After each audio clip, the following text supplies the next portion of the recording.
Good morning and welcome back to Wake Up America Weekend. I'm Amanda Brilhanti, and let's give you a look at today's business headlines. And for a little help with that, we're going to bring in the Money Men, business and market analyst and Newsmax contributor Seth Denson, and America's accountant Professor Dan Geltrude. Good morning to you both. Hey, Amanda. Good morning. All right, so looking at the markets, the Dow, S&P, and NASDAQ losing less than 1%. So, Seth, we're going to start with you here. This week, we saw 4 straight down trading days in a row. What's behind this dip? Well, I think there's a couple things, Amanda. I think we can certainly say that the Santa Claus rally is over.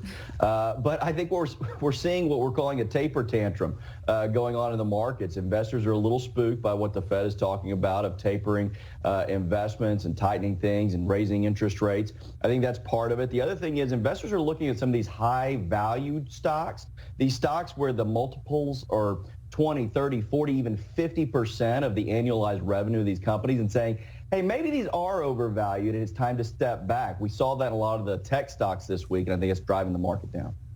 All right, and Dan, speaking of tech stocks, they, like Seth just said, we saw an especially bad hit this week. What's going on with tech stocks? Well, they did take a little bit of a hit this week, but I do not think that this is going to be the trend long term. Look, the future in business, in companies, is technology. And these companies absolutely have the capital and the research and development to be able to continue to expand their business models, not just in tech, but to expand into everything like we see Amazon doing. So they may have taken a little bit of a hit this week. Do not count big tech out in the long term. I mean, what is it, like fall? Every single fall we see Apple release new products. I'm sure Microsoft is going to have to follow up because you can't have one competitor make something and the other not make something. So, you know, tech stocks always changing there. President Biden also saying he's tired of capitalism without competition. And he went on to blame big business for the slow economic recovery. Seth, do you agree that large corporations are to blame for this?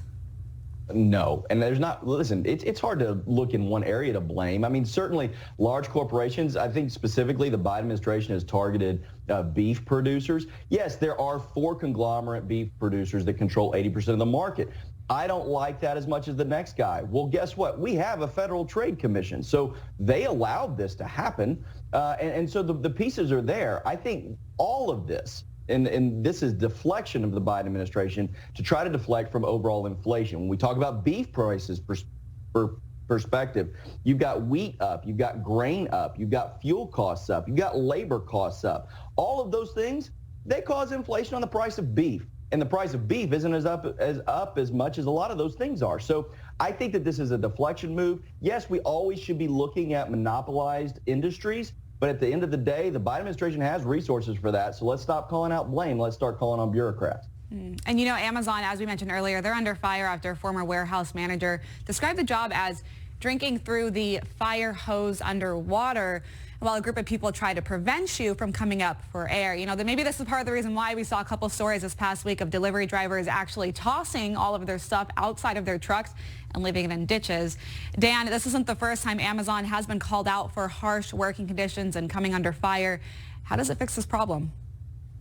Well, there's cause for concern here because these allegations related to what's happening in the work environment at Amazon, they've been out there for a while, and there are numbers to prove this out. Amazon is having more warehouse accidents than others in the same industry. So there's something going on there. Now, OSHA is in the process of doing an investigation related to the warehouse collapse, but perhaps OSHA needs to take a little bit more of an expanded role and take a look at, not to pick on Amazon, but to follow up on the amount of injuries being reported by the company. Now, that's much different than people saying, hey, it's hard to work at Amazon. Well, work is called work for a reason. You're supposed to work hard.